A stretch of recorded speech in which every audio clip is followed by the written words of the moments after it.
लेकिन मीडिया कहां चली गई थी उस टाइम पे? आपने कवर अप क्यों नहीं किया था सत्यपाल मलिक को जब उन्होंने किसान के लिए बात रखी थी? जितने भी ओबीसी या एससी एसटी या आदिवासी जो जितने भी ये नेता, चाहे वो शासनिक अधिकारी चाहे प्रशासनिक अधिकारी हो, उनको नीचा दिखाने का काम किया जाएगा, क्योंकि सत्यपाल मलिक उसी ओबीसी समाज से आते हैं। एक तरफ कांग्रेस उसी आरएसएस की मार्क बनकर काम कर रही थी, आज भारतीय जनता पार्टी उसके पिताजी बन के काम कर रहे हैं। जाति से ही डिसाइड होगा कि ये राजनीति कहां चलनी चाहिए, ये जाति से ही डिसाइड होगा कि देश की स्थिति और हालात क्या होना चाहिए। भारत में ये बनाया गया था कि वो एक अनपढ़ मुख्यमंत्री है। क्या आप लोगों ने नहीं पढ़ा था? क्या ओबीसी के साथ भेदभाव नहीं हुआ था? क्या हमेशा रैली में जाते हैं तो ओबीसी की गुणगान करते हैं, लेकिन जब ओबीसी पर अत्याचार होता है तो उनकी चुप्पी हो जाती है। अगर कोई सच्चा नेता, देश का सच्चा सिपाही होगा, वो ना तो सीबीआई से डरेगा, ना ईडी से डरेगा, ना तमाम वो झूठे इंस्टीट्यूशन से डरेगा। बताया जा रहा है कि सतपाल मलिक और उनके जो भी समाज के लोग हैं वो खुद ही जेल गए थे किसी मुद्दे पर बात करने के लिए। खैर, इस पूरे मामले पर बातचीत करने के लिए इस वक्त मेरे साथ सुमित शर्मा मौजूद हैं, जो कि आए दिन वीडियोस में वायरल होते रहते हैं और साफ तौर पर अपनी राय प्रत्यक्ष रूप से रखते हैं। तो स्वागत करना चाहूँगी मैं आपका। पहले आपका भी स्वागत है नेशनल दस्तक का। जो आप रख रही है मुद्दे, बहुत बड़ी मुद्दा है ये सत्यपाल मलिक जी का। क्या कहना चाहेंगे आप? सत्यपाल मलिक जी को उस टाइम किसी मीडिया ने महत्व नहीं दी जिस टाइम उन्होंने किसान की बात रखी थी, जब वो राज्यपाल थे।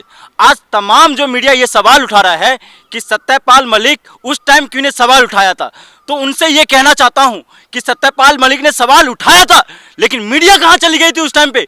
आपने कवर अप क्यों नहीं किया था सत्यपाल मलिक को जब उन्होंने किसान के लिए बात रखी थी, जब उन्होंने जवानों के लिए बात रखी थी? उस टाइम तो किसी मीडिया ने कवर अप नहीं किया था। मीडिया कहां लगी हुई थी? हिंदू और मुसलमान की राजनीति पे मीडिया का। पुलवामा का ये मुद्दा जो सामने लेकर आए हैं सतपाल मलिक, ये पहले क्यों नहीं बोला? अचानक से याद आ रहा है। अचानक से देखिए, आज तक हो क्या रहा है, आप एक एजेंडा देखिएगा। इस छोटे से जो पत्रकारिता का जो लहजा है, पत्रकारिता का जो सिस्टम है, उसको तरीके से समझिएगा। जितने भी ओबीसी या एससी एसटी या आदिवासी जो जितने भी ये नेता, चाहे वो शासनिक अधिकारी चाहे प्रशासनिक अधिकारी हो, उनको नीचा दिखाने का काम किया जाएगा, क्योंकि सत्यपाल मलिक उसी ओबीसी समाज से आते हैं। सत्यपाल मलिक ने जब पहली बार जब क्वेश्चन उठाया था सरकार पे राज्यपाल होते हुए, तो मीडिया का एक माइक उस सत्यपाल मलिक तक क्यों नहीं पहुंचा था? तभी सही का सही और गलत का गलत निकलता। मैं कहने का क्योंकि वो ओबीसी समाज से हैं, इसलिए उन्हें खुलकर बोलने का अवसर नहीं दिया गया। नहीं, खुलकर बोलने उन्होंने खुलकर उस टाइम भी बोला था, लेकिन किसी मीडिया ने चलाने की हिम्मत नहीं दिखाई थी, और आज भी कोई मीडिया हिम्मत नहीं दिखा रहा। सत्यपाल मलिक उस टाइम पे एक प्रोटोकॉल के अंदर थे, आज प्रोटोकॉल के अंदर नहीं है, तो आज उसके साथ पूरी देश की जनता है, और देश की जनता है तब जाकर कुछ मीडिया जगी है। और मीडिया जगने का मतलब ये है कि कोई ना कोई हकीकत जरूर था। आज हकीकत निकल तो गया। पुंछ में 48 घंटे हो गए, प्रधानमंत्री मोदी जी का, गृह मंत्रालय का, उन तमाम मंत्री का एक ट्वीट नहीं आता है, लेकिन वो ट्वीट जब अतीक अहमद की हत्या होती है ना, तो आ जाता है जो अतीक अहमद के गोद में बैठा होता था। सुरक्षा पर सवाल इस सरकार के आने पर उस 56 इंची सीना के जो प्रधान है, उस पर सवाल उठना वाजिब है। वाजिब इसलिए है जिसने देशभक्ति के नाम पर शासन में आए, जो बात यह है भाईचारे के नाम पर शासन में आए, उनसे सवाल ये उठता है कि आपके 2014 के बाद 2023 के बीच में शासन और सेना पर कितने हमला हो गया आपको पता है? पुलवामा, पठानकोट, महाराष्ट्र के अंदर, छत्तीसगढ़ के अंदर, पुंछ में कितने सारे पाकिस्तान ने कितने हमले किए, अरुणाचल प्रदेश के अंदर चाइना घुस के आ गया, 11 कस्बों का नाम बदल दिया। आपको लद्दाख के अंदर देख लीजिए। तो शुरू से ही रहे हैं, कांग्रेस के राज में भी रहे हैं, अनोखा क्या है? आंकड़ा देख लीजिए आप। जिस कांग्रेस को एक बार तंज कर, मैंने कांग्रेस को देश की जनता ने जवाब दिया था ना, इसलिए जवाब दिया था ना, देश की सुरक्षा के नाम पर दिया था, अर्थव्यवस्था के नाम पर दिया था, देश के युवाओं के रोजगार के नाम पर जवाब मिला था कांग्रेस को, शिक्षण संस्थान के नाम पर मिला था कांग्रेस को जवाब। तो क्या भारतीय जनता पार्टी क्या उसी मनसे पर चलेगी? क्या भारतीय जनता पार्टी क्या कांग्रेस को जिस तरह से जनता ने उसे बर्खास्त किया था सरकार से, क्या वही शासन को लेकर आएगी? शासन लेके आ तो रही है। एक तरफ कांग्रेस उसी आरएसएस की मार्क बनकर काम कर रही थी, आज भारतीय जनता पार्टी उसके पिताजी बन के काम कर रहे हैं। कहने का मतलब कांग्रेस और बीजेपी दोनों मिली है। एक सिक्के के दो पहलू हैं। कहने का मतलब ये कह रहा हूं, एक सिक्का का दो पहलू। जो मंत्री जो नेता कल कांग्रेस में था आज वो भारतीय जनता पार्टी में शामिल है।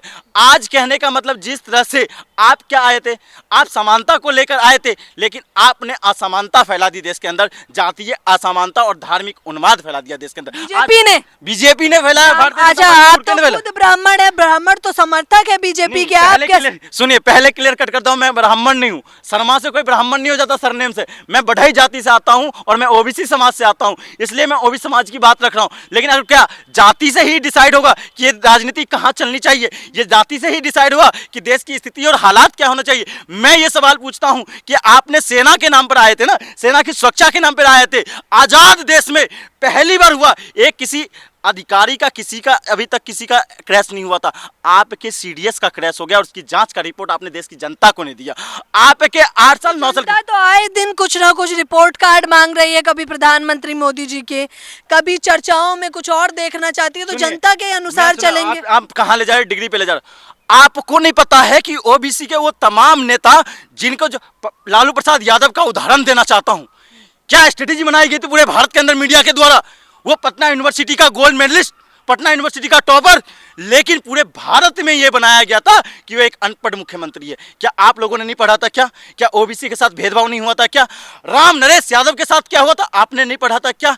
आपने विंध्यश्री प्रसाद जो मंडल थे उनके साथ क्या हुआ था, आपने नहीं पढ़ा था क्या?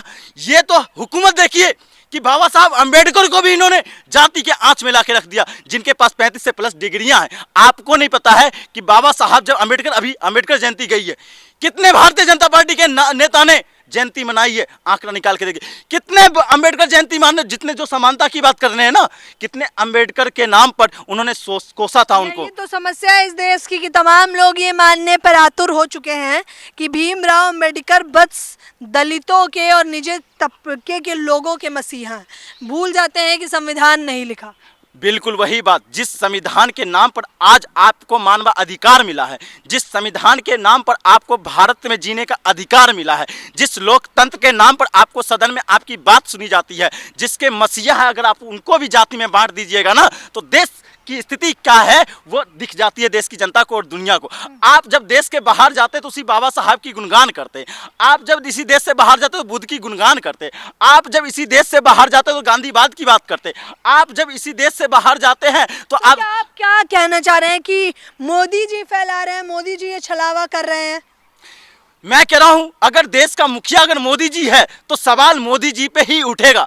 आप ओबीसी का चोला पहनकर कथाकथित ओबीसी बनकर ओबीसी का अपमान नहीं कर सकते। मोदी जी अपमान कर रहे हैं, बिल्कुल अपमान कर रहे हैं। आप ये बताइए, वही प्रधानमंत्री मोदी जी हमेशा रैली में जाते हैं तो ओबीसी की गुणगान करते हैं, लेकिन जब ओबीसी पर अत्याचार होता है तो उनकी चुप्पी हो जाती है।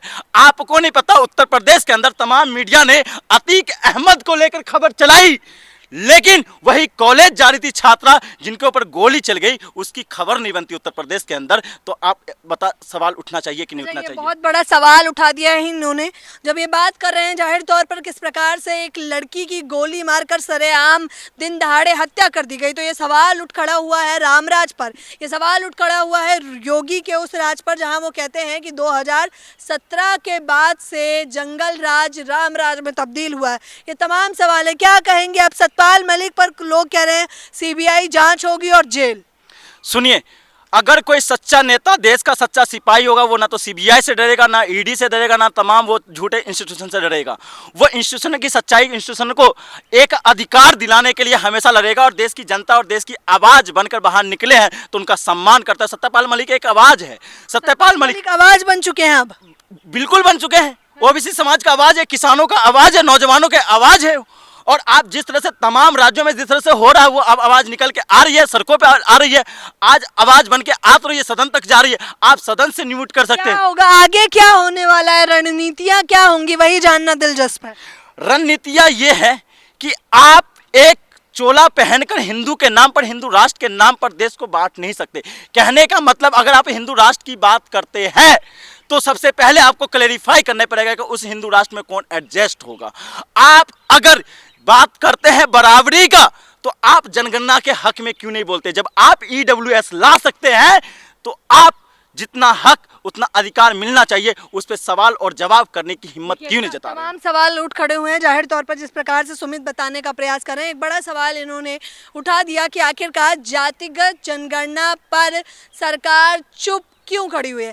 तमाम मुद्दे मैं आपको बताना चाहूँगी कि एक एक कर जहाँ बार बार मेन स्ट्रीम मीडिया, जैसे कुछ लोग गोदी मीडिया भी कहते हैं, वो तमाम बौखलाहट वाले मुद्दों पर तो कवरेज कर रहा है, लेकिन आम जन का जो मुद्दा है, फिर वो महंगाई हो, बेरोजगारी हो, भ्रष्टाचार हो, अतीक अहमद का एनकाउंटर हो और पुलिस प्रशासन पर उठ खड़े सवाल हो या फिर रामराज हो, ये तमाम सवाल हैं जो आम जनता को पूछने चाहिए, जो एक पत्रकारों को पूछने चाहिए, लेकिन अफसोसन वो पूछ नहीं रहे हैं, जिसका खामियाजा किसी और को नहीं बल्कि ज़मीनी स्तर पर जनता को चुकाना पड़ रहा है। इस पूरी खबर के बारे में आपकी क्या राय है, क्योंकि हम तो लगातार ऐसे सवाल उठाते रहेंगे, आम जनता से जुड़े रहेंगे और उनके मुद्दों पर बातचीत करती रहूँगी। इस पूरी खबर के बारे में अपनी राय मुझे बताना बिल्कुल ना भूलें। कैमरा पर्सन आशीष के साथ ज्योति यादव, नेशनल दस्तक। नेशनल दस्तक की आपसे गुजारिश है कि अगर इसको बचाना चाहते हैं तो नेशनल दस्तक को सब्सक्राइब करने के लिए रेड कलर के सब्सक्राइब बटन को दबाएं, फिर बेल आइकन की घंटी दबाएं। नेशनल दस्तक को बचाने के लिए बहुत जरूरी है कि हर खबर को शेयर करें, लाइक करें, कमेंट जरूर करें।